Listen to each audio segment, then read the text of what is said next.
All right. Welcome to another edition of Shabbat Lounge. This is Matt. And Jake here. Jake, how you been? I've been good. Good. I've been Good. well. Well. I'll get blowback if I say I'm good. So, Well, no one can be good. Is that what you're saying? exactly. It's good to see you. It's been a minute. We had some people ask about where we've been, and we've just been busy with life. Yeah, we kind of fell off the map a little.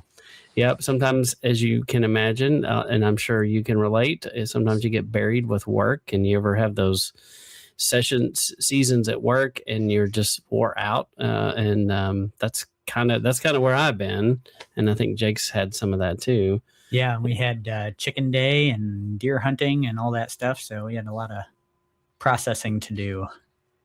So busy. Yep. And then we had family events and right. That kind of changes, but we're going through a season of interviews, and that's what we're doing tonight.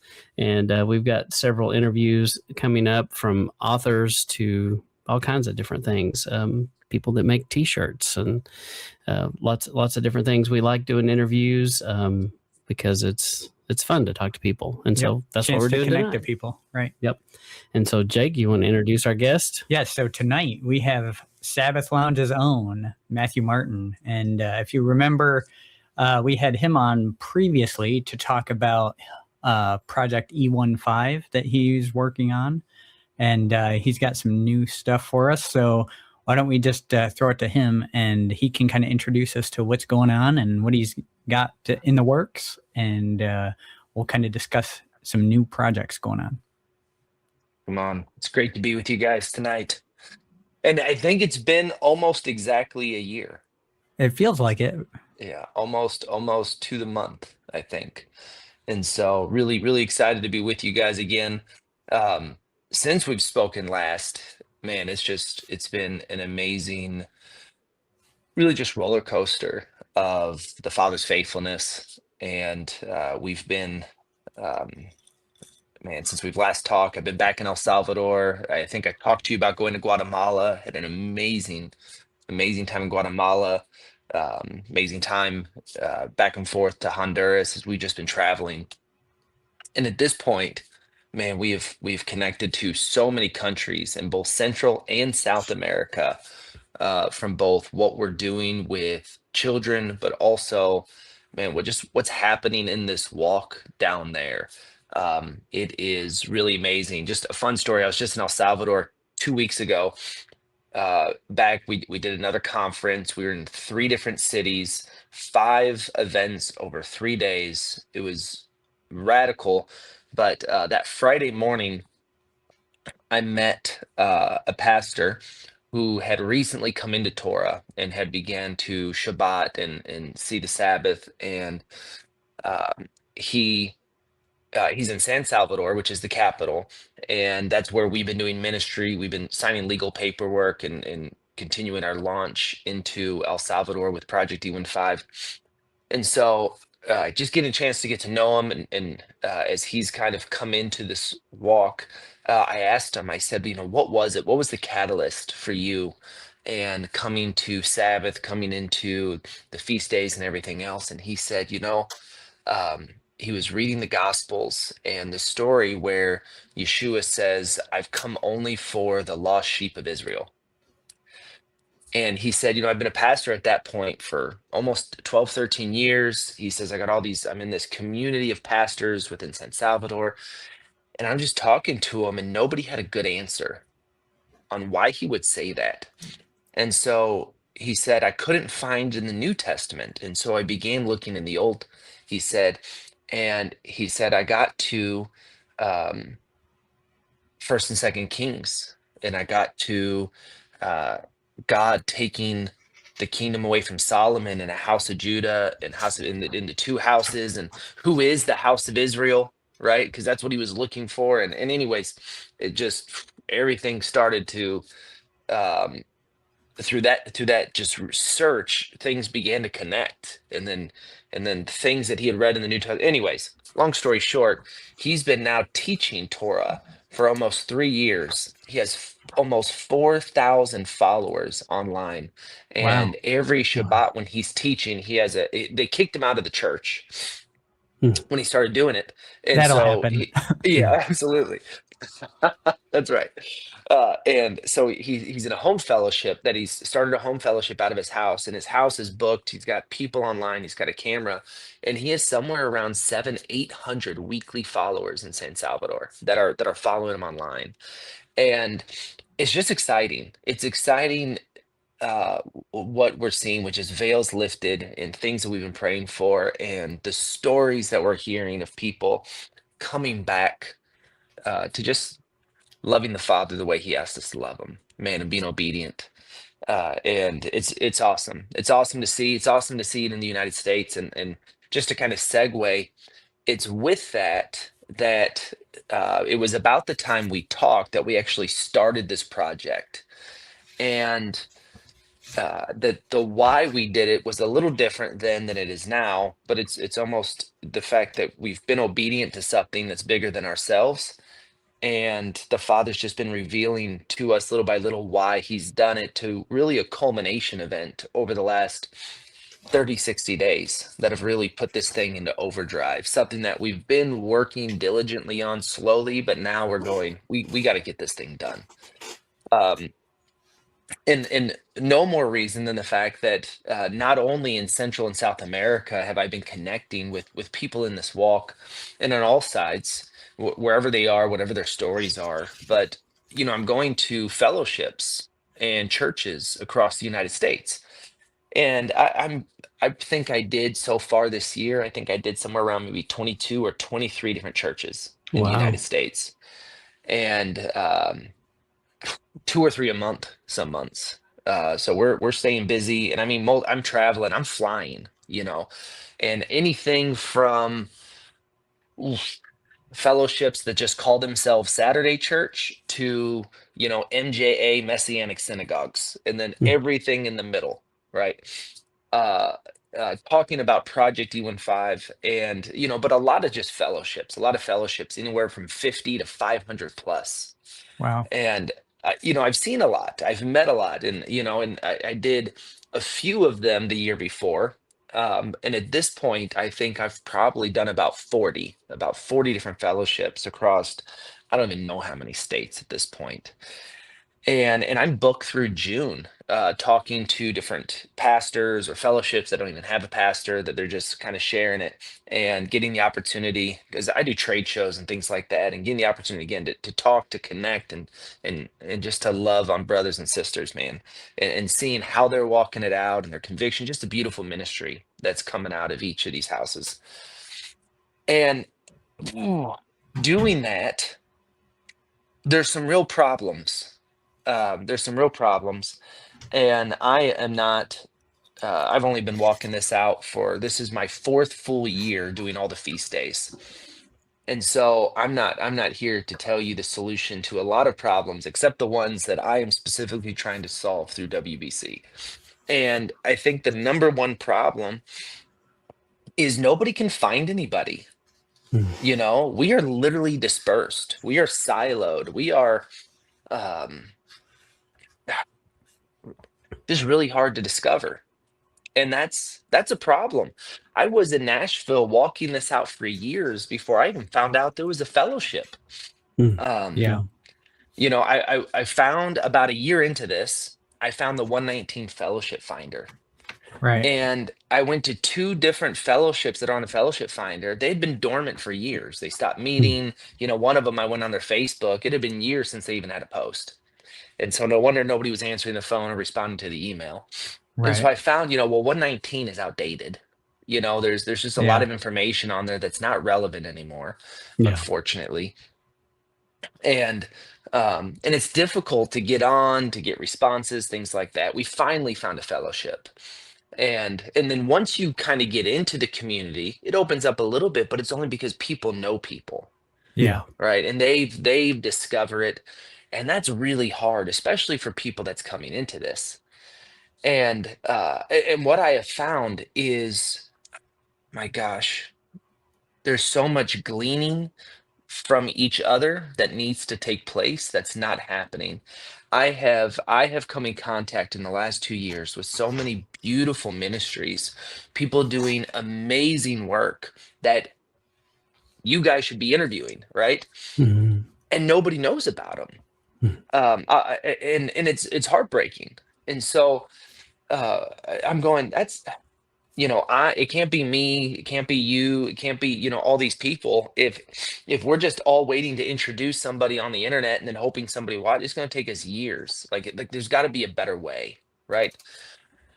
And unfortunately, there's also division Yeah. that is coming from just doctrine, you know, and I for one don't believe that that's biblical, right? Let's not be Protestants, Yeah. and Right. join the 40 plus thousand denominations. The thing that I love about Brother Judah is um, you have different sects of Judaism, but they all go to the same synagogue, you know. Mhm. There's a sense of community, and even the whole midrash, it's like, let's argue, we can be on different pages, but we're not that's not what's going to divide us. Right. There's a lot of community we can learn from them, right? Right. And and, and we don't have that, and we need that, because what I'm also learning, the longer I've been in this walk, because man, I got kids, I got a teenager, my oldest is 18. I got a middle schooler, I got an elementary school. And, I'm meeting families that have been walking this out a lot longer than we have. And oh, it's been hard. It's been hard on them because, they want to find spouses for their kids. They Right. want to find work where, it's they're trying to operate through Babylon, you know, you Hmm. know, but their Right. communities are so small, and it's hard to connect, and it's hard to do things. And there's young people who are tempted of leaving the community because of the resource that the rest of the world has that we're not providing within this walk. And we got to get past that, because it exists. Everything we need exists in this walk. We just we got to connect, and we got to connect on another level. And so with that burden, we've created Whole Bible Community. And and we're trying to do something, because everyone's on different platforms of social media, and they're using something differently in different ways, in whatever generation they're in. And as we're building this, I'm listening to fellowships, and I'm seeing, first of all, every fellowship is doing it different. They're using a different app. They're for their some are using Signal, some are using GroupMe, some are using WhatsApp, some are using Facebook.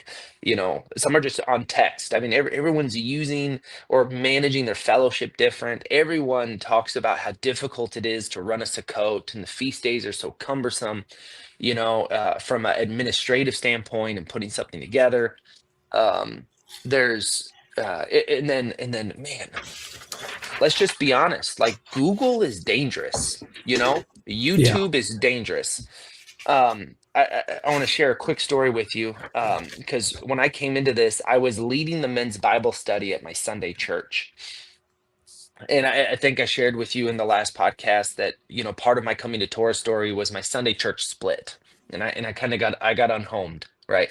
Right. And but my men's Bible study, several of the guys reached out to me, and they're like, can we keep this going? And so I kept the men's Bible study going. I just kind of went on Zoom, and it was just us, and they kept in. And then I moved over to Torah. And I told them, and we started in Genesis 1.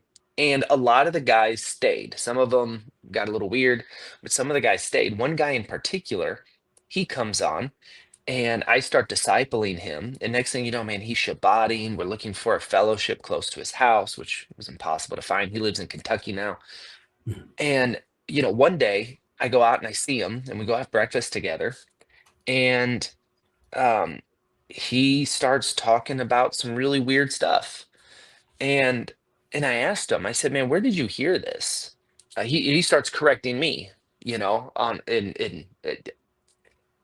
I'll say this. He found a guy on YouTube who said he was teaching Torah, but man, he was teaching some really wild things. And I told him, I said, man, you haven't been walking this out 6 months. You haven't even been through the Deuteronomy, Yeah. like you don't even know all the laws yet. And you're over here, getting really particular about things that In the long run, don't really matter. yeah, in the long run Yeah. don't really matter. And that's not the point. But Yeah. the guy he found on YouTube, he's really compelling, he's really charismatic, and he's got a following. And but the point is like it's then I'm going, did I just what did because I had a sense of fear of, here I was discipling this guy and I kind of let him loose, because he watched one of the videos I sent him, and then this guy was kind of in the feed and he just kept on clicking on stuff. And so, and then my parents, when I came into this walk, my parents Googled, what did they Google? I think they Googled like Hebrew roots or something. Oh, And next thing you know, my dad's calling me and he's like, you are denying the Christ, and What kind of and I'm cult did you like, get yourself into? yeah, Right. right. And then I start Googling this and I'm like, oh my gosh, but don't Google it. So then you go, man, the internet's dangerous, to send is. people. Like, what if we had something that we could send people when you're coming into this walk, where a place where you can say, hey, go here and you're going to find what this is, none of the weird stuff, and look, I like some of the weird stuff. It can get fun. Right. But let's not like put that front and center of what this Yeah. is. Rabbit holes are fun. yeah. But let's also create a safe place for people that are coming into this walk to go to Now, learn and to find each other. Yeah, I appreciate what you're saying too. Jake and I have been really, I think that that's what the Father has been raining down to those of us, I think, that'll listen, and that is not dividing over these things and finding unity, and I think that a lot of people are wanting that and realizing that we can have different ideas about what calendar you follow, how you want to say His name, and you don't have to divide fellowship and draw a line in the sand and have World War III about it, because you have a lot more in common than what is keeping you apart. And but I appreciate you saying that, and I do think that there's a movement of people wanting the same thing. Yes. Well, and I'm not going to brag on my fellowship. I don't have the fellowship I attend, but so many of the fellowships that I go to, the thing that I love about it is exactly that. You go there and you ask them, what calendar do you follow? And they're like, well, it depends on who you ask, because their fellowships come That together. guy over They're on there, different, yeah, and this guy yeah, over here. that's Yeah. right. Well, They're on different calendars. They're on different things, and you got all different, looks, Yeah. also, Yeah. and just where they're at, but they're all coming together. They're all Mhm. convocating, and it is, and they're wrestling it out with each Mhm. other. And you're going, this is what, like, that's what it's supposed to be. Right. That's what it's supposed to be. And and we need more of that, because I go to fellowships where they're a lot more narrow. You have to Mhm. believe this and you got to say it this way and you got to, and I'll still go, but I'm going, you guys are missing out, right? Because there's good Yeah. people. Yeah. There's good people that that should be part of this ministry, and is it right? Is it right to be marginalizing them? And so, and that's their responsibility to walk out. But I think there needs to be, and there should be, unity. That's been oof, that's been the tale of Israel, right? Like, Yeah. that is the story of the tribes constantly being divided in this constant push that Yah is constantly trying to bring them together, trying to unite them under the judges, under the kings, and then we see it happen over time in these great feats of effort. And Mhm. so, it starts with, I want to start with like Genesis 11 and the Babel story, because the Babel story is a negative, but it has a positive message in it. Okay, Right. so it's a negative story, positive message. And this is the message. I think it's verse 6, and I wrote it down. Yah says this. He says, behold, they are one people, and they all have one language, and this is only the beginning of what they will do, and nothing that they propose to do will be impossible for them. And the word here is that they are a cod. They are a cod. Mhm. And you go, that is what happens. That's what happens when we become a cod, that there's nothing. I mean, that's scriptural too, right? That when we come together as one, there's nothing that we can do, right? Where two or three are gathered, right? And so you Yeah. see this in Judges, Amen. Judges 20, they're in the promised land, and the story, they cut the body parts up and they send it to the 12 tribes. And they come out as one man, right? And then they do something amazing. And then it happens again in First Samuel when they anoint King Saul. And then when they become exiled, back in Ezra and Nehemiah, right there, they come back together, scripture says, as one man, and they rebuild Jerusalem.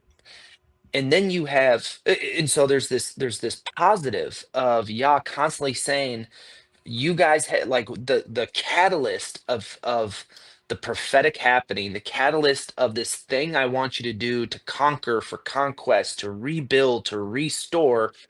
The catalyst is everyone coming together as one man.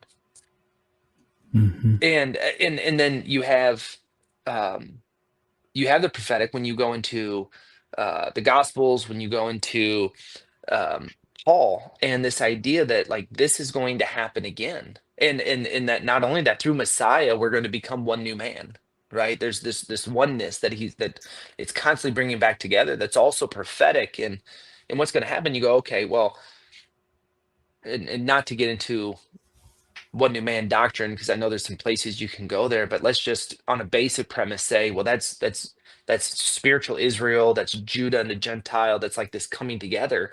And you go, how can we do that if we're so divided? Like, aren't we supposed to be united as we see brother Judah, in order for that to happen?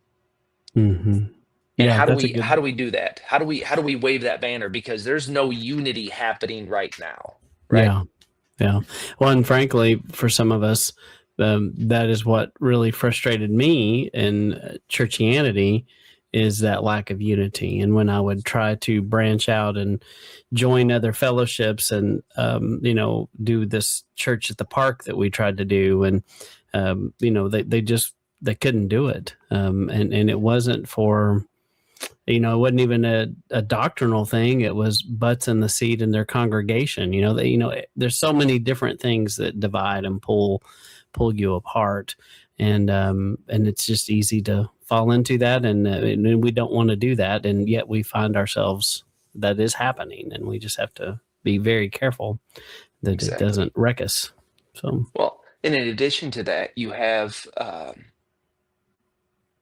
well, you have people who, because we're so undiscoverable, there's so much unity wanting to take place that doesn't happen. And so for the last 4 years, we've spent Sukkot with the Grafted Church in Oklahoma, which is Lex Meyer and Unlearn and those guys. And because Lex, he has a really big YouTube following, and so there's hundreds of people that go to the Sukkot. It is a massive Sukkot, and people come from all over. I mean, it's wild how far people will travel.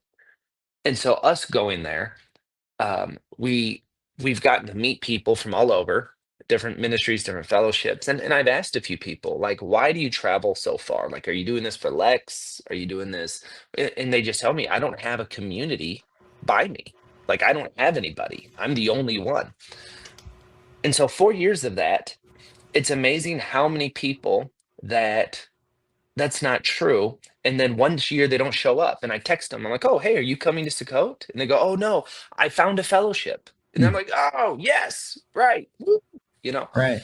And then this is what they typically tell me. They were there the whole time, and wow. typically they were close. They just didn't know. Hmm. And it's stories where they saw somebody in the grocery store with zeets, Yeah. right? Right. Or they, it's just random. And then yeah, and then they find their people, and then that's where they should Sukkot, right? And so it's not that there's not, it's just, and so the amount of people that they're first coming in, they know people from YouTube, they can't find anybody around them locally, and so they're going to these big Sukkots, and it serves a purpose. Those Sukkot serve a purpose until they find their community. But how often Mhm. it happens is wild. There's people that are at the grafted church. I was talking to a sweet couple just this past Sukkot. They said we were watching Lex for years, and one day we didn't know he had a church. And then one day we saw something about the grafted, and then we see him speaking at it. We find out it's in Oklahoma, and they said, "Well, it's 40 minutes from our house. Let's go." We thought he was coming as a guest speaker. Turns out, it's a Torah. They go to church there now, right? They're like, Wow. "We'll drive 40 minutes." Shoot, we drive 45. I know people who drive over an hour. Yeah. Yeah. Um, Yeah. so it's but they had no idea. They had no idea, and they've been watching him for years. They didn't know he was 40 minutes away from them. And you're going, man, we got to be better than that. You Yeah. know? Well, the other thing that we found we're missing out on, and we just recently discovered, we had, another fellowship in our backyard, 25, 30 minutes from us. And we did a combined fellowship with them. And, Right. and it was a great experience. They do things a little different, but a lot the same. And we read the Torah portion, talked about it. I think that's pretty universal. And and then doing that, I knew going into that, I was like, we're going to meet people that help us. And so, Right. And sure enough, I meet a mobile mechanic. And then I have this check engine light that I couldn't get to go off on a car, and he came over and fixed it. That guy, Sam. Yeah. So, and Sam fixed it, and it was great to meet him. He's got this great mechanic business he's trying to start, and you just never know until we start connecting like that how we can help each other. And That's right. So, in the Jewish community, a dollar moves through the community 15 times before it leaves. Mm-hmm, mm-hmm. And the amount of brothers and sisters you meet in this walk who are having such a hard time walking out Torah because of employment. Yeah. Finding a place that they can take the feast days off, finding a place sometimes that they can even Sabbath regularly. It's hard. It is hard. And we are a big enough community. It should be easy to start a business and Yeah. have brothers and Yeah. sisters. And we should be looking at our community first before and so there's a whole side of this that is business, it is marketplace for just that, right? Yeah. And so this is but going back to fellowship, you're right now, one of the things we're doing, because we found another community that's about 20 minutes away from us, and they're a little younger, but we started doing youth nights together. So our youth are meeting once a month together. We're bringing the youths together. We did a conjoined service, and they do a little different flavor than us, right? So, but there's some things that translates as well. And but I visited a church in over right on the edge of North Carolina, and both fellowships had about 60 to 80 people, and they started doing that. And then one day, after about a year, they said this was their story, and this was like 4 years ago. They said so between the two of them, they said they're probably maybe 150, 160 if everybody showed up, right? Mm-hmm. And one day they just said, you know what? Let's come together. Let's join together. We're going to share the leadership, share the pastoring, kind of, and we're going to merge. And they merged. They have almost 600 people today. Wow. And it's one of the biggest fellowships I've been to. And I've been to some big fellowships, and but their story started with neither one of them was big. They just came together, but it was like that started something, that just grew. That's beautiful, right? That's awesome. Unique story, because typically you hear the opposite, right? Right. Mm-hmm. Yeah. So, but then it hit me because we had a really big thing happen, right? We had Charlie Kirk die. Mm-hmm.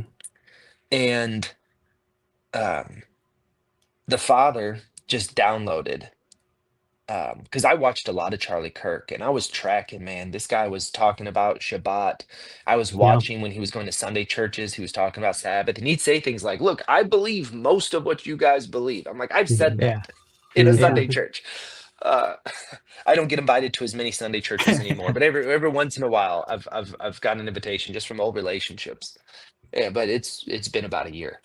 But that's something I used to say, and and then there's clippets where people who are saying, well, that's the old covenant or that, and he's like, no, no, no, no, no, no, and he defended the Torah. He defended uh all the commandments. And then he dies in a martyr, like literally the Martin Luther King of this generation. And not only that, he's got the book coming out, right? He's got the Right. Sabbath book coming out, Stop in the Name of God.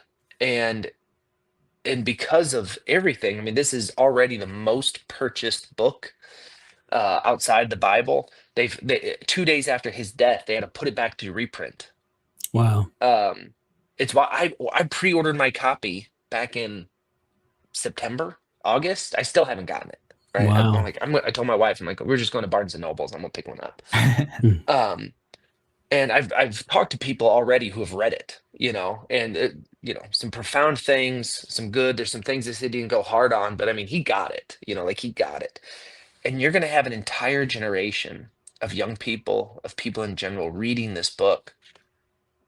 And the father just downloaded, and he says, "This is why I asked you to do this, because because where are they going to go? Like if somebody goes, I want to go to a Sabbath fellowship. I want to go to a Sabbath Right. church. Are we just going to let the seventh day gobble them up? I mean, how are we? And so by January 15th, this thing's going to be really close to hard launching. But I'm going to make sure that if you Google, because that's what I do, man. I'm a marketing guy. Like I'm in real estate. That's like my thing is marketing. In the next 30 days, the things that I've been doing the last 30 days, that I'll be doing the next 30 days also, that we're going to make sure that if you Google anywhere in the United States, right, and maybe even beyond, if you're Googling Saturday church, Shabbat fellowship, Sabbath fellowship, any of those things, fellowship finder, WBC is going to be the number one thing on Google. Fortunately, it's not going to be a big fight because there's not a lot of people trying to get on Google in that way. Right. But Yeah. we're going to be the number one thing they click on. The question is how many fellowships are going to be on this in the next 3 months, 4 months, for people that are, because I think it's going to be the next great awakening. I Mhm. do. I think the Sabbath and then because it was Sabbath for me. Sabbath opened the door to everything else. Next thing you know, I'm throwing away bacon and I'm celebrating feast days. But it started with Right. Sabbath. You know, Yeah. and I believe Yeah. it's going to be for everyone else. And we're not ready. Our walk isn't ready. We're Yeah. not. Where are they going to go? If they got to do what I had to go through, oof, Yeah. bless them. You know. Yeah. Yeah. And so we're trying to equip people in this walk to be ready for the awakening that we believe that we're on the fringe of. And I think definitely by spring we're going to be full into this. um and so we're trying to get the word out. And this is not doctrine. This is not, you got to believe this to come. It's like, no, you got Torah, come on, bring it in. And um and there's four kinds of accounts you can have. You can have an individual account, you can have a fellowship or church account, you can have a business account, or you can have a ministry account. Well, what's a ministry account? A ministry account is anybody like Project E15, what we're doing and doing kind of traditional ministry, widows and orphans, things like that. If you're doing, housing program, feeding program, if you're an artist, if you're a singer songwriter, your podcast is a ministry. If you're doing teaching, online teaching, if you're anything within that gambit is ministry. Anything in the arts, you're doing Hebraic dance, right? All of those things, Matt's all that's a about the ministry. Hebraic dance. Come Yes. on. Yes. And the truth is I've gone to fellowships, man, and I'm going, you guys don't dance, and they go, we don't have anyone to teach us. Yeah. Like I'm gonna connect you, right? And so we can't find each other. Ministry, a homeschool co-op is under ministry. We want people to find homeschool co-ops, people they're connecting with that are walking with their kids and doing homeschool and things like that. And so um, now this is the thing with the fellowship finder. We don't want to just create an account. That's not what this is. We want to bring something valuable that's to everyone that's on here. And so starting with the fellowship, this is a fellowship management tool. So the groups feature on this is just like works like a Signal, works like a WhatsApp or a GroupMe, like Facebook Messenger. You can do video call. You can also do cellular call. This is private comms off grid, right? That's important.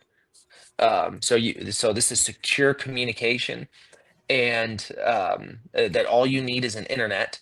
And each fellowship and ministries can create groups. And with that, you can manage it. You can manage the comms. So, like our fellowship, we have it's called Mosaic Life, and so we have like a Mosaic main where only the admins can kind of give updates. Where are we having service this week? Who's leading the children's this week? Et cetera, et cetera, et cetera. Do well, maybe we got an event coming up, things like that. And then we have a Mosaic Men's where we have all the men in the group, a Mosaic Women, a Mosaic Youth, etc. Right? And but you can manage the comms and the structure with the fellowship. So if you have a fellowship account or a ministry account, you can actually manage that. So we have a prayer group and an update group for Project D15, and we've been using WhatsApp. We're moving this onto Whole Bible. Um, with that, also we have, well, yeah, we have Thursday night prayer where we all get on video call. You're able to do that on WBC. So this replaces your Signal or your WhatsApp or your GroupMe or your Facebook or however you've been running your fellowship, and that's important because this is self-driven. We're not trying to manage it. And so if a fellowship just goes on there and creates an account, but it goes dormant, we have in the algorithm that it's just going to slowly hide your fellowship.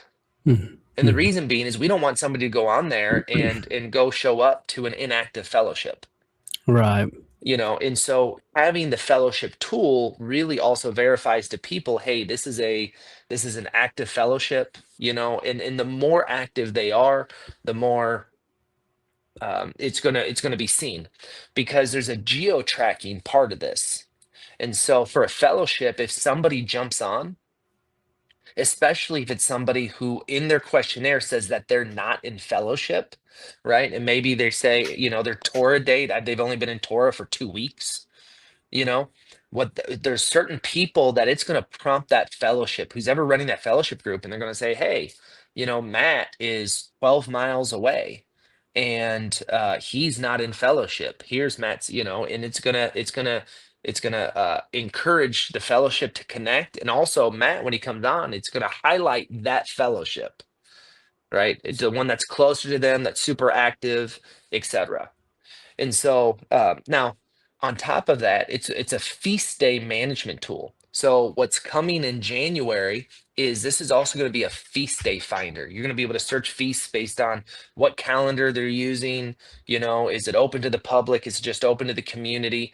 But on the ministry and fellowship side, that's going to have access to holding events and holding feast day events. They're going to be able to manage that with their community so much easier, right? Capacities, sign-ons, waivers, instructions, even deposits. We're going to make this automated for fellowships so that if they're running feast days, it's not just so cumbersome.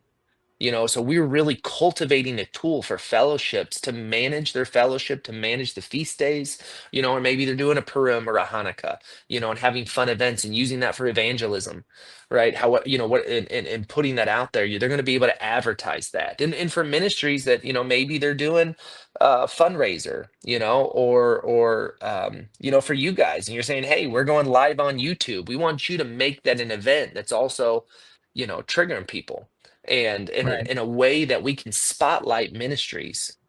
One of the things my wife's looking for, she goes around, she's listening, she's like, this is beautiful. And they're like, oh yeah, she's in this walk and she's in this state and she does, Hebraic worship. And my wife's like, how do you find these people? It's so hard. We want people that are in the arts and bringing music and dance and just gifting, man, paintings, whatever that is. And we want to spotlight that within this walk and make it easily findable. There's a couple. They're the Oswalts family. They go to my fellowship. They've been working with Luca Baffy on a project because she has a ministry. Him and her, they have a ministry called Hebrews and Shebrews. Have you heard of it?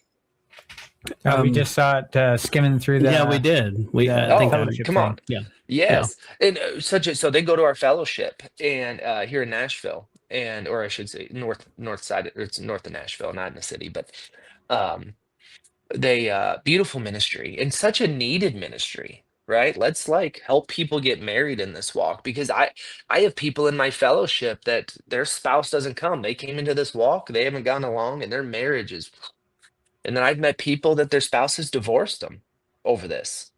I mean, it's, man, let's get equally yoked. Let's help people find people that are married, right? And we want to spotlight that. We want to make sure that ministries like that can have national impact.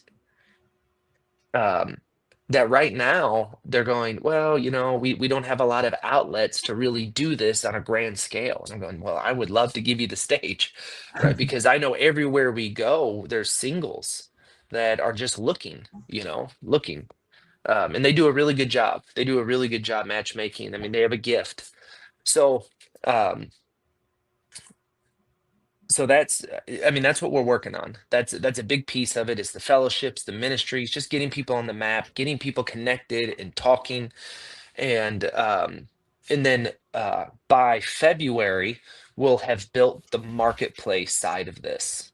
Okay. And the marketplace is anywhere from products from Tom Bradford's Holy Land Marketplace to the girl on Etsy selling Seats, and anything in the middle, right? But it's also the service side of things. So it's that guy you were talking about who Yeah, the fixed your car, mechanic. who's the Mhm. mobile mechanic, Yeah. right? We want people to be able to search in their zip code all the businesses of men in this walk that are walking this out, that if it's your real estate agent, maybe it's your tax guy, maybe it's the girl who has a salon. I don't know, anything in this walk, that's hitting your zip code. Businesses, when they sign up, they're going to hit zip codes that they service and what their service is, and then we're going to be able to review them. It's going to be like Google, right? Mhm. And I don't know if you noticed, but if you go on that fellowship finder, like, it's a sophisticated system. If you go to a fellowship, you click on it, you can get directions, and it'll hit Waze, it'll hit Google Maps, it'll, you can get directions somewhere. And the business side of things is going to say do the same thing. You'll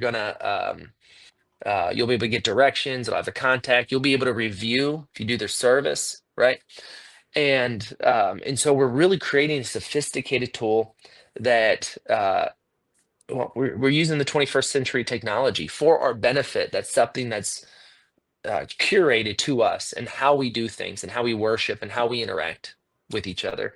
One of the things that I do now before I hire anybody is I go into um, Torah fellowships, or not Torah fellowships, excuse me, Torah groups that are unique to states or cities. So there's like Hmm. a Tennessee Torah, and there's a Kentucky Hebrew, and things like that I'm members of, and I'll go there and I'll do job postings there first before I even post to the outside. I tell my HR manager, I'm like, look, don't hire anybody just yet. Let me fish over here first. They have no idea. They're not walking in Torah. They have no idea what I'm doing. Right. They just know more Right. people with Zits keep showing up to the office. That's funny. Well, that's at work. That's how I found my marketer. So I actually went to the Ruckus, which was Come on. sponsored, Yes. by Caleb House. Yep. And I met, my booth was next to Madeline, Maddie, the marketer, Madeline Dunn. Come on. And I was talking to her, and I was like, wait a minute, I need help with that. Could you help me? And so she helps me do that. So Come on. yeah, Come on. so That's I meet it. with her That's what it's supposed once to a be. month, and we're Man. always talking about, during feast and stuff like that. We have that in connection, even though the company I'm working for is not necessarily Torah, but I was in charge of that decision, so I could Right. do what I wanted. Yeah. That's right. Well, and the beautiful thing about men coming into business, knowing there's a community out there to help them, support them, but also that um, for businesses that are allowing Sabbaths off, allowing the feast days and things like that, because we have all different religions at my workplace. We got a lot of employees, and but our model is, we have a company policy that states we're going to respect your faith. And if you have a religious holiday, there you go. And we don't work Saturdays, right? And so we're bringing men in the fold that, that's a game changer for them. And we want a place where people can not only start business, make sure that they're offering their services or their product to the community in a more streamlined way. They're not having to search all the other sites through all the other things that may not be in this walk. But also just from a hiring standpoint and a staffing standpoint, it'd be awesome. We're gonna get to the point. It's gonna be awesome, where we're gonna be able to list job ads and things like that in here also. And so everything that's gonna support this community is gonna be part on the business side is gonna be working part of the marketplace side of this. And so once we have, so January is going to be the feast day finder. February marketplace will be completed. The hard launch is February 15th. And by January 15th to February 15th, we're going to be #1 on Google to start bringing everybody in the fold on this.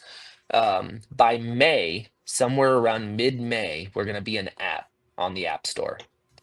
Both on Google and Apple. And so while we're developing the website, we have a team of 2 doing the app development right now. And so as we get some of these features going, and we're adding more and more features every week, even in what already exists. But the app is going to just make it next level, right? People love apps. It's simpler on an app, and we're excited for it to be an app.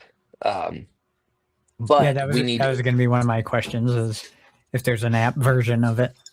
Absolutely. And we'll have, and so once the app comes, we're over the summer, what we're prioritizing is we want this to be a platform for music and video, right?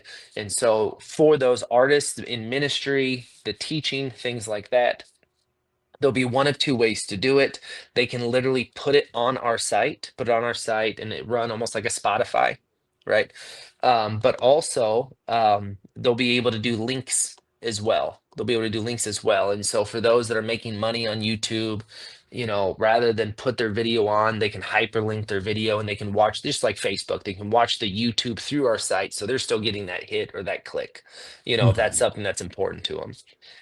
So they'll be able to do that either way, and that's a big part of what we're looking to do this summer is having the media platform side of it. And then with that, we're going to be really working with some really solid ministries like 119 to make sure that because there's so many ministries out there that have really good resource for people to start their own home fellowship or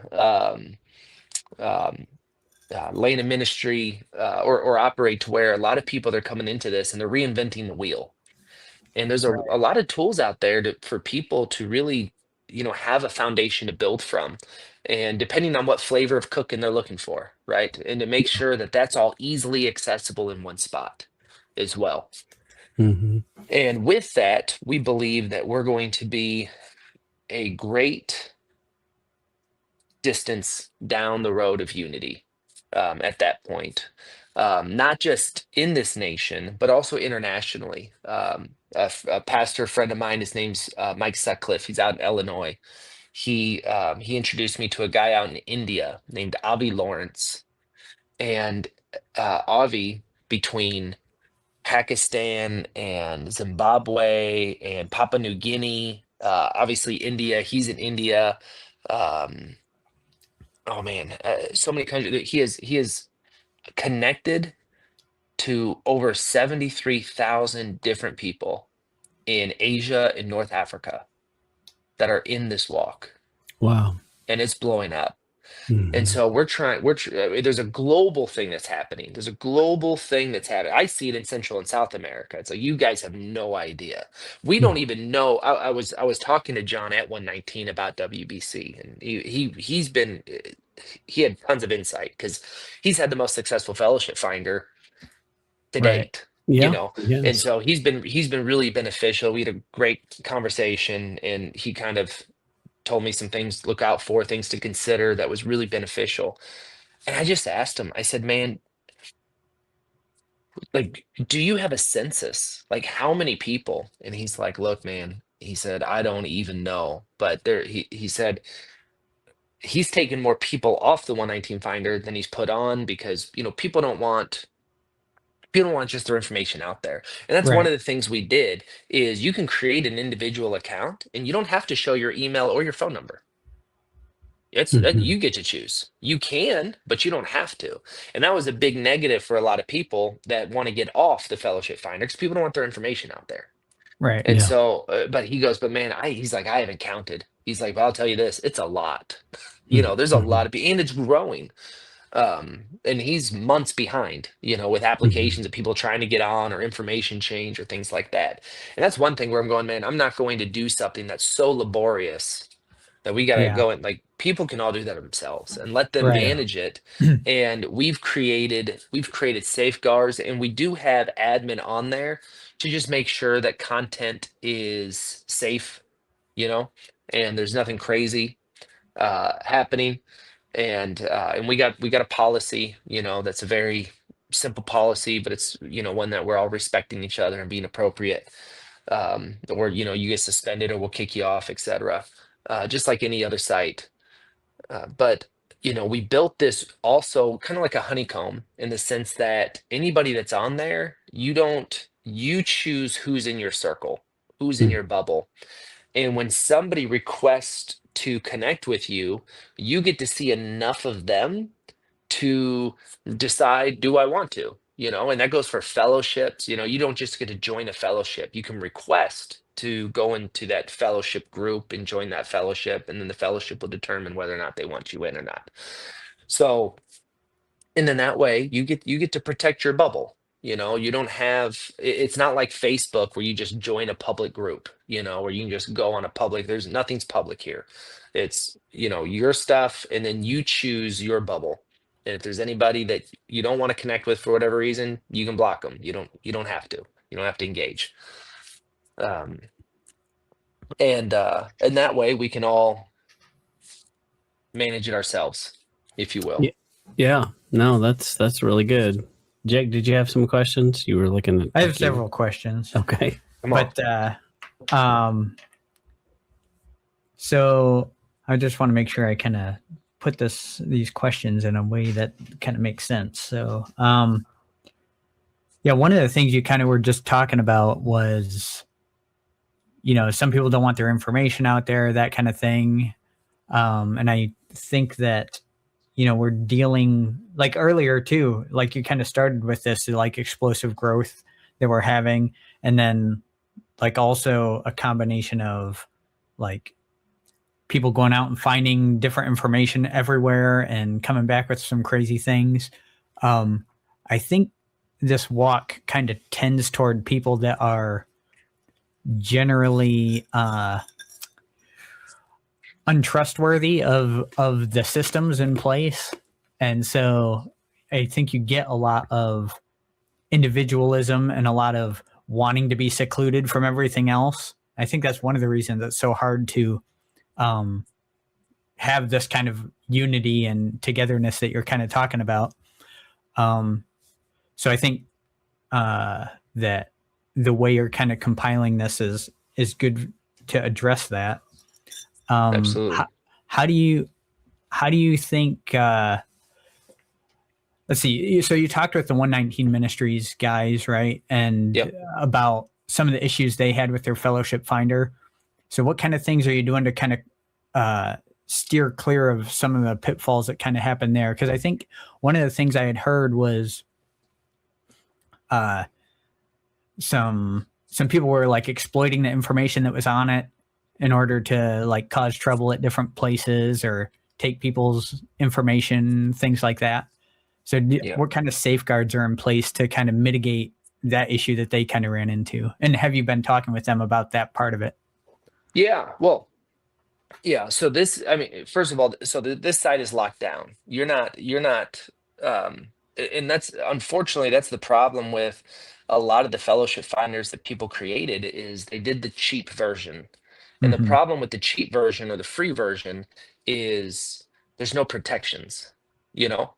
And so that was the first thing we had to do is we have to build our own thing. We have to build our own thing. We can't get something off the shelf, and we have to build it to be safe and protected, and to make sure that people can have as much privacy as each one chooses. Hmm. So nobody can get your information, even if in so a you can put your information out there public or you cannot. And then even if they connect with you, they're able to call you through this, just like a WhatsApp, right? Or a Right. Signal. They're able to video call you, they'll be able to call you, they'll be able to message you, but you could still even hide your phone number and email from them, your actual phone number and email from them, even. So extremely private to the extent you want it to be, to the extent you want it to be. And then Okay. even in fellowship, and then go ahead, go ahead. So the like in the map version where it has Mhm. different groups and individuals kind of plotted out. That's Yep, like if you like choose to put on the map, then you can put your information on the map. Is that that's kind of right. what you're That's right. talking about? You Okay. you to be on the map, you're gonna be on the map no matter what. You don't have to do your photo. You can do an emoji, you can do anything, have a little bio, I think you have to have a marriage status on there. But there's very little few things you have to have on there. Very few things. It's Yeah. gonna have your Like it'll name be or just whatever like name you put. like a Yeah. generic location then. That's right. That's right. Okay. And you get to set, so you put in your address, but then separately you set your PIN. So you can kind of Gotcha. set your PIN wherever you want, Okay. right? Also, Yeah, and so and that's why that then the feature is a little specific different. address. Sorry, I'm That's right. stepping on you. And No, then no, the no, you're good. specific address only comes up like when you send it out to whoever or allow That's someone to right. see it, That's kind of right. thing. Or Okay, if you that's select that you're okay with it being public, or if you're okay with your friends seeing it. right. So if you Okay, click on those specific privacy settings. Now a fellowship, the fellowship, you do have to have your address, your phone number, when you worship, your email. But you're a fellowship, you're a church. If you're open, you know, for people to come and go, but they don't get to go into your communications. They don't get to get onto your page and see really what's going on. They have to request to join that. okay, And um and then from a layer they'll say, hey, what calendar is this fellowship following? And multiple is an option. We okay. do multiple calendars, um because we get that, so that you kind of know what you're going into also, Right, when you're coming into a fellowship, because it's kind of a bag of cards sometimes, on right, what you're getting. And um, and then with businesses, also your information is public. But you're not putting what calendar you're on and things like that with your business. It's right. more just, this is what we're doing, and et cetera, et cetera, et cetera. And so even for the guys that are going, hey, I'm not trying to get my information out there, but you're still trying to be part of the community in regards to fellowship of business. A lot of these guys, even though they're kind of off grid, they're still selling something. They're still Hmm. participating with the fellowship, or with people in some sort of commerce. And so this is a resource for them. This is a resource to be as much of a recluse as they want to be, but also, and connect with their community, connect with their people. And I'll tell you, that's one of the reasons people like Signal. Is Signal boasts that it's private, that it's, no one's going to see your stuff, but it's like, well, that's true until Signal gets bought, Right. because that's what Yeah. happens to all of them. And so we're going, well, we're bringing the same privacy, the same security that a Signal app's bringing for your communications, for your chats, for your video calls, everything else. And we're putting that as part of your fellowship management system, and how it's going to run a feast day. So you got a feast day, and um, I know one of the hard part with feast days for a lot of fellowships that are putting their feast day out there is going, how do you how do you know to let this guy in or not? Right. You know, who Yeah. is so when a guy is wanting to come in Sukkot or they're wanting to come to Passover, you're kind of seeing how long has he been in Torah, who's he walking with, you know, the fellowship side of things, they're going to get to see a little more if somebody requests, so that they have better decision making on, you know, is this guy trying to cause trouble, you know, or is this guy Right. legitimately wanting to come into community? Yeah. And that's going to give them a little bit of a pulse on things. You know, you're Mhm. going to see, you know, is he being discipled? Is he in fellowship somewhere? Who else is he connected with? How long has he been walking in Torah? What calendar is he on, etc. Before they bring him in. Right. And then likewise on the back end of things, what we're doing is the information that people are inputting, we're able to recommend people better. You know, the people that as we get thousands of people on here, etc., we're going to be able to show and recommend, hey, you know, so and so's on the same calendar, and so-and-so's, you know, And is and that bringing that through? together. Is that through an algorithm, or do you have That's through people an like algorithm. monitoring? Okay. Yep, through an The other thing algorithm. I was going to say is this is quite ambitious, and there's a lot to it, a lot going on. And how many people do you have working on this? For a year, I've had 6. Wow. So a team of 6. And they've been killing it. And there's so much more that's built that's just not ready yet. But Right. it's coming. It's coming quick. And we're really preparing. We've set a February 15th date, hard date Mhm. for our hard launch, because I Googled how long it takes the average person to read a book. And sometime and so the book got released December 15th. I'm anticipating the vast majority of people who pick it up and start reading it like a normal book, even though now the book's delayed a little bit and a lot of people haven't even gotten it yet, including myself.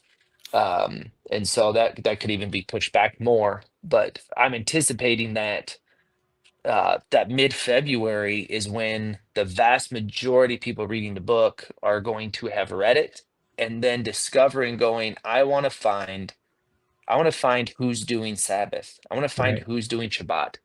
And I want to make sure that we're ready then. Yeah, that makes sense.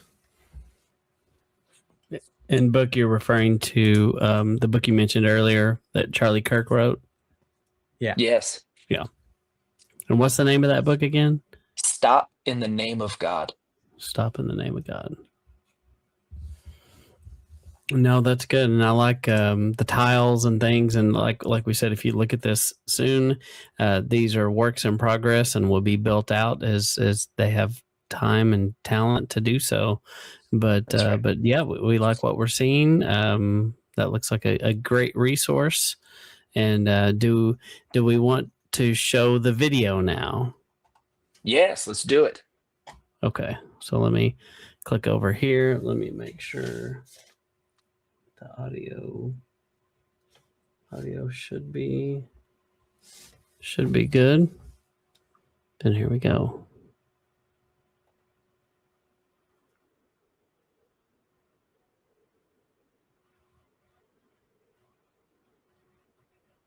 Platform or a fellowship finder or a feast day finder, not just an amazing tool of Torah resources, not just a marketplace for products and services of brothers and sisters in business in this movement, but something greater, something that unites us at a level that hasn't happened before, a tool for fellowships to use to take this movement to the next level.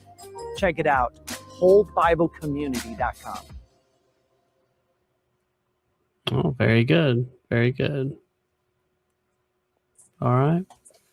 Let me I think flip it's back exciting. over. Yeah, it's super exciting. So Yeah.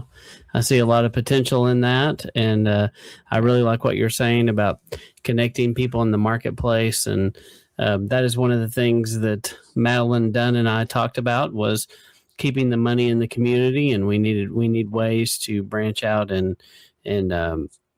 find pathways to make that easy to do, because Right. so many people, you walk in this, and I do think there's a spirit of entrepreneurship that comes into this walk for a lot of people, and a lot of home businesses and things, and sometimes it's created from demand because you can't find, maybe a soap that is pork free or something, and so you make Right. one, and next thing you know, you start selling them, and then Yep. other people That's want right. it. So That's right. That's So- right. Oh, man, there's so much good stuff. That's one of the things I look forward to Sukkot every year. So there's a marketplace. I tell people I buy all my tallow at Sukkot. yeah. Well, I remember years ago, I was at a thing. It was a conference that they had in Texas. It was Knowing the End from the Beginning, and Lex was there, and Zach Bauer was there, Rob Skiba was there, and Steve Mutria was there. And I remember Zach. There was a marketplace thing on that, and Zach had this salt that he had smoked, and he was like, "Man, I'm going to tell you right now, anybody that has smelled this salt has not bought it." And, anybody that smelled it, they always bought it. And he's like, "I'm just warning you ahead of time." And he told me the price, and what I do, I smelled it and I bought it. Yeah. And it was amazing. I put that on everything. I was like, I was like, I didn't even know you could smoke salt. Yeah, I've And, never even heard of that. That Yeah. sounds Yeah, amazing, It's good. though. It is Yeah. amazing. Yeah, it made everything taste better that you put it on, and then all of a sudden it had the smoky flavor. So it was cool. Well, we're working right now. Also, by February, we're working on getting it in Spanish, and we know it's going to explode in Central America just from the relationships and connections. I know more people in this walk in Central America at this point than I do in the United States, and I know a lot of people in the United States at this point, also. And then we're working with our friend out there to get it in Hindi and other languages as well, Arabic for some of those communities. And I'm really excited for almost a kind of census, to take place, but also, man, just what I believe that the Father will do and what we can be capable of um, when unity comes. When Yeah. unity comes. Well, something that I was at a family fellowship this week, and one of the guys in the fellowship, he works for a Bible translator, and I was talking to him. I guess this was Sunday, and he was talking. They had some kind of group conference with all their missionary or all their translators from around the world had come in, and this guy was talking about all the people in the Muslim world that were having dreams. Mhm. And he said they're having, having dreams of Yeshua speaking to them, and they're converting, and like, but by Yes. large numbers. Yes. And that's amazing and very encouraging. And and I know people are waking up all over the world to these things. That's right. Well, my brother, he's in Saudi right now, Jeddah, the city of Jeddah in Saudi. He does Mount Sinai tours, and he's got The an real Mount underground, Sinai. the real Mount Sinai. Uh-huh. Yes, the real Mount Sinai. And um, they got an underground church there, and amazing testimonies. He's been in Saudi about a year. Before that, they were in Iraq, and then before that, he was in the Golan Heights in Israel Mm. amongst the Druze, which is were Syrians that came in on their territory, and but still a Muslim group. And you're absolutely right. There's tons of ministry and people coming to Messiah through dreams and visions, and most of his fellowship has been growing through people just knowing the Westerner there, Mm. and in their dream, them sending them to him. Wow. I'm like, man, what a ministry! You just have to be there, and people show up. Yeah. Yeah. That sounds like the Book of Yeah. Acts. That's right. Yeah, Central So- America, we got to feed them first. Yeah. Yeah. I'm just kidding. Yeah. Talking about the Middle East and even talking to talking to Orthodox Jews. I do trade shows. I speak at a lot of fellowships, but I do a lot planning around trade shows that I'm at, because I travel all over for trade shows, and I typically try to connect with the fellowship that's around that trade show. It doesn't always work out that way, but I do a lot of that. And at these trade shows, there's several Orthodox Jews, that come, especially the international ones. And I have some amazing stories connecting with Orthodox Jews, and I intentionally, when I go there, I wear all black. I wear a ball cap, so they're not seeing that I'm not wearing a kippah. I got my tzitzits, and so there's a presumption that I'm Jewish when they see me. And I have some great conversations with them, and they ask me if I'm Jewish oftentimes, and I tell them I'm not. And then that sparks just a really interesting conversation, and we don't have time to go through all of those, but um, you get to a point too where you've what I hear the most often that just it's just the ruach, man. The spirit just comes over me because I know it's just him at work in this guy, is when they say things like, I've never heard of anybody like you before. Mm. Never heard of somebody who believes in the Messiah, who's Shabbating, who's doing feast days. They're perplexed, so you're not Jewish, and you're wearing tzitzits, and you're following the Torah, and they're perplexed, and they're actually very open. The amount I've been invited to Israel, I've been invited to their homes to Shabbat with them. They want their families to meet me because they're interested. They're like, who is this guy? He's not doing Christmas, he's not doing Sunday. They're perplexed and they're curious, and there's a side of me that has a little bit of fear, because then they go, what is this thing behind you? And where do I take them? What do I show them? Do I say, well, there's a community of 50 of us over here? Right. you know Yeah. It's like, so like at the core of like, why do I think that this needs to take place is I do believe that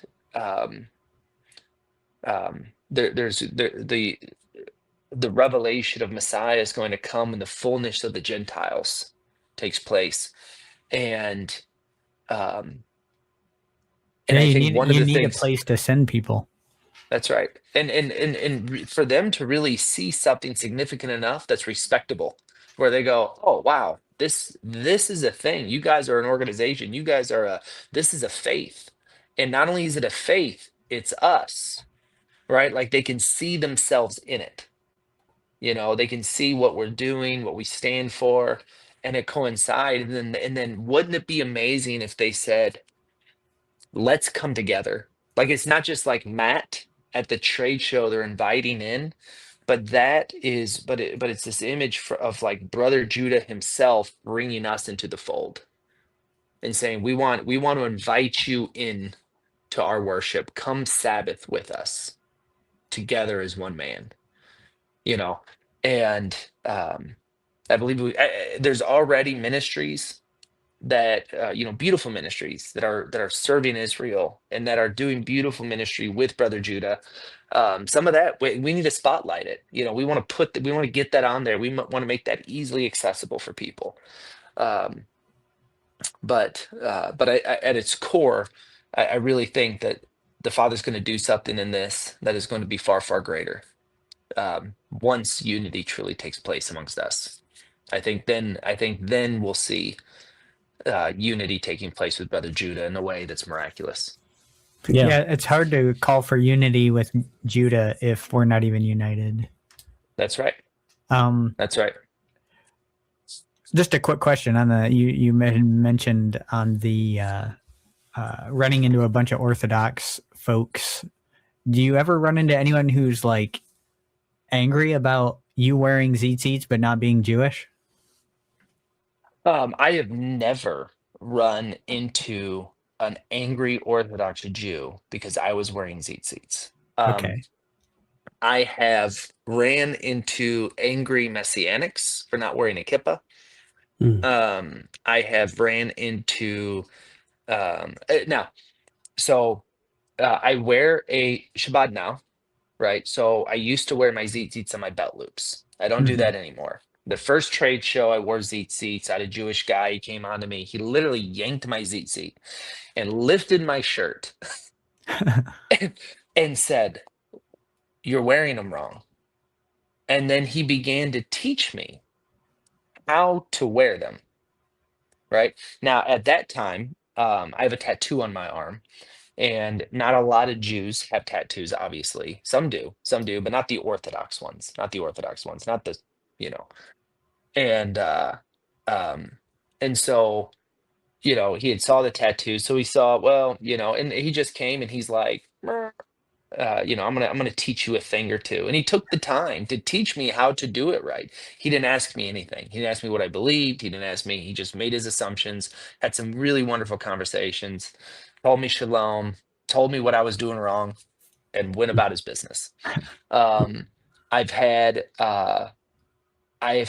most of them tell me I'm their brother. Call me brother. Mm-hmm. The interaction, the main interaction that I have, that's the most common conversation, is that if they ask me if I'm Jewish and I say no, they say, then why?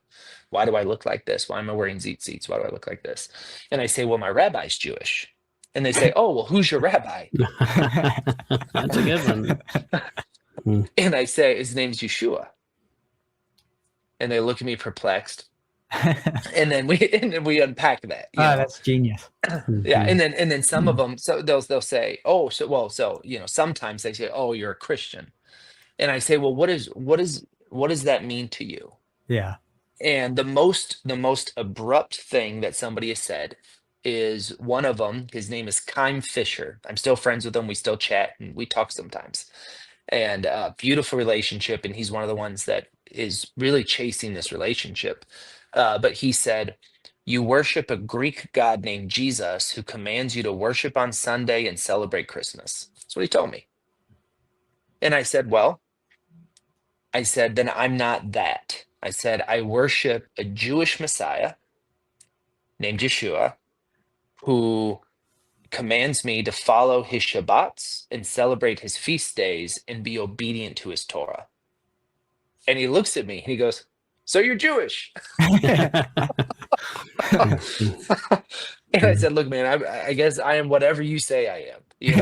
I'm just telling you why I wear this. And Chaim goes, let me tell you a joke. I said, okay. He said, there's a Jewish man and his son, and he moves to the United States, and his son goes to a high school in the United States, and he becomes a Christian. And he said and he becomes a Christian, and the Jewish dad gets so upset, he goes to the rabbi, and he says, I had a good Jewish boy and he became a Christian. He grew up a Jew his whole life. I don't know what to do. Rabbi, tell me what to do. And the rabbi just puts his head down. He says, I'm so sorry. He says, the same thing happened to me. I don't even know what to tell you. He says, you know what we need to do? We need to pray. He says, and so they pray to God, and they say, God, Hashem, we had good Jewish boys, and they came to the United States and they became Christians. I don't know what to do. And God looked down at them and said, I don't know what to tell you. The same thing happened to me. And and I laughed. And and I told Chaim, I said, it's sad, isn't it? Like, it's sad, that is the truth, that the people who call themselves Christians, they walk in that. I said, but that's not Messiah. And that's not what the Messiah stood for. And then I reinforced the Shabbat, and I reinforced Torah and the feast days, and none of them, not a single one has ever gotten upset with me. You ever tell Go them ahead. when they say, well, then you're Jewish? Do you ever say, well, I'm a lost sheep from the house of Israel? Yeah, I haven't. I should. But there are a lot of Orthodox Jews that I don't engage with them. I'm not putting that out there. Right. And some of them they look at me, they don't ask, or we'll just talk, but we don't get religious. And and I'll tell them shalom, and but and a lot of but there are several of them that are very curious. They're very curious. They see me, they're like, you don't, Right.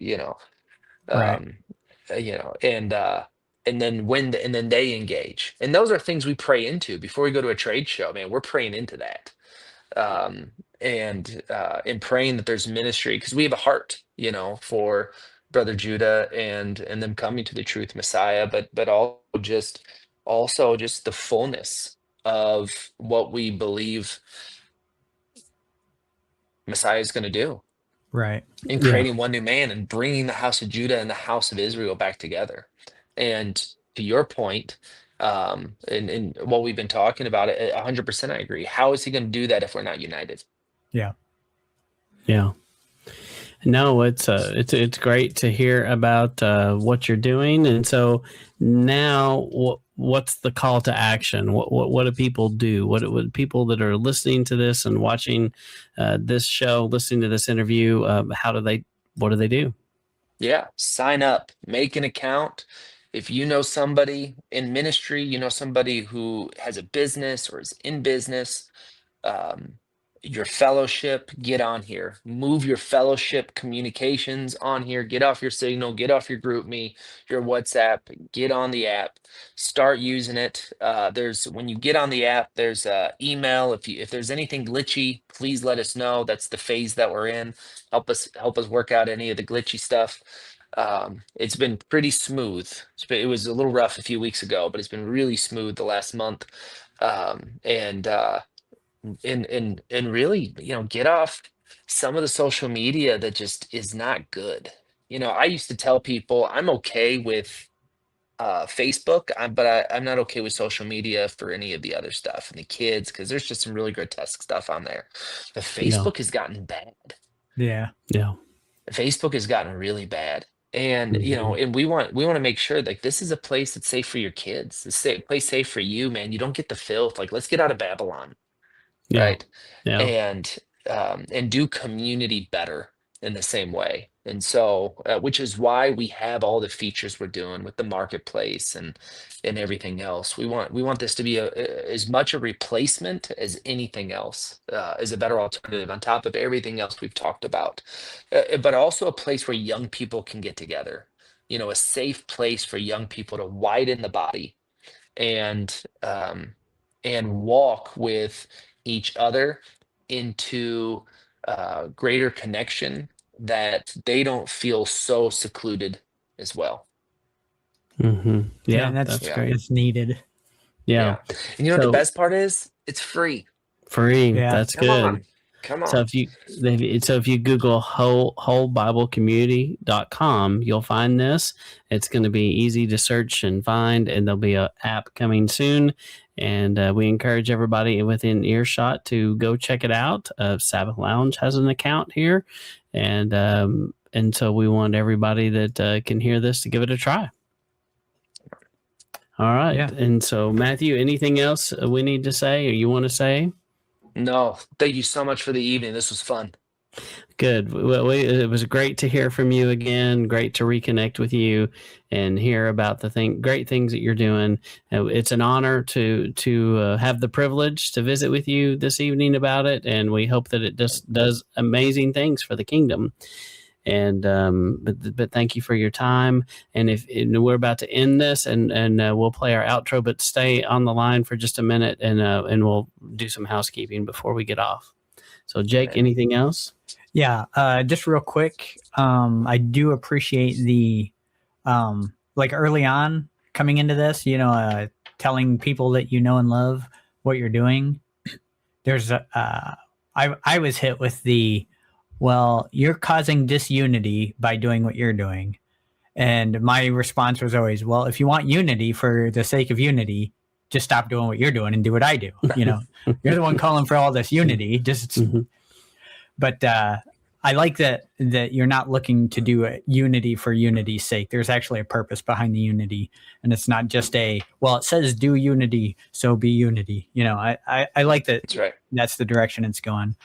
And then something I've been thinking about a lot lately is so I think while I was reading Paradise Lost, this idea kind of sprung to mind about how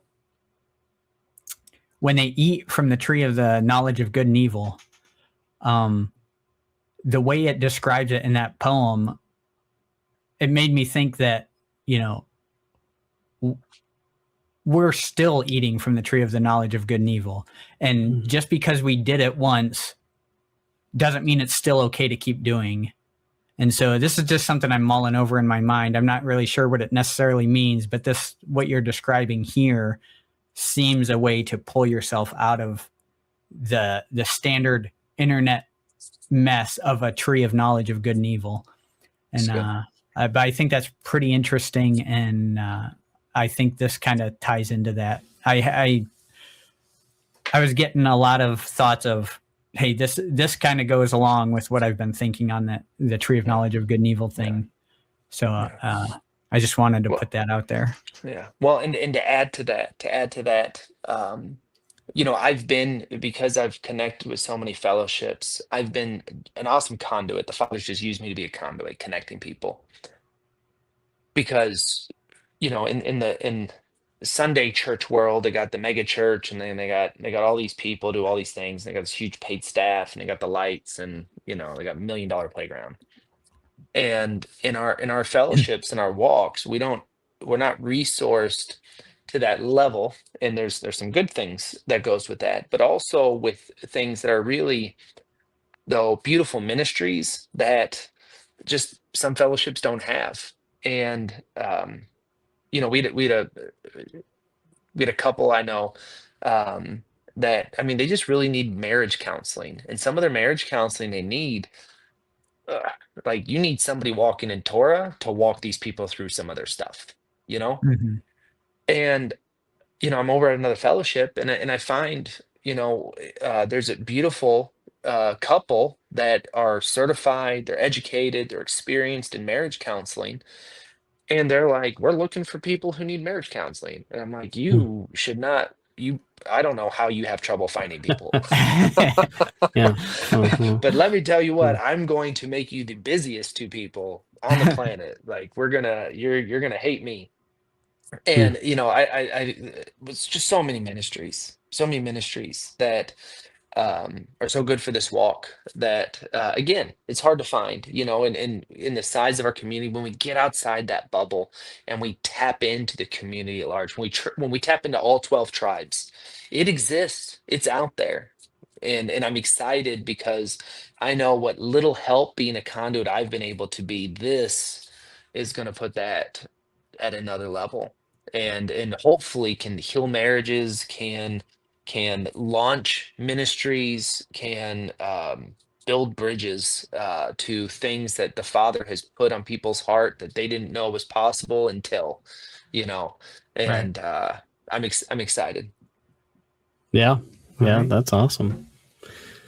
All right. Well, Thanks again. Yeah, it was great hearing about what you're doing, and we encourage everybody to go check out wholebiblecommunity.com and join us. And we are there, and we'd like to see you there as well. And please put your fellowships and pay attention to the upcoming updates and all the things that are going to roll out, and use it as a resource for your group. And we want to thank Matthew Martin for telling us about it and your time today. And we hope that Yah blesses you and everything that you're doing here. So, Shalom. all right, shalom. And this is Matt and Jake signing out.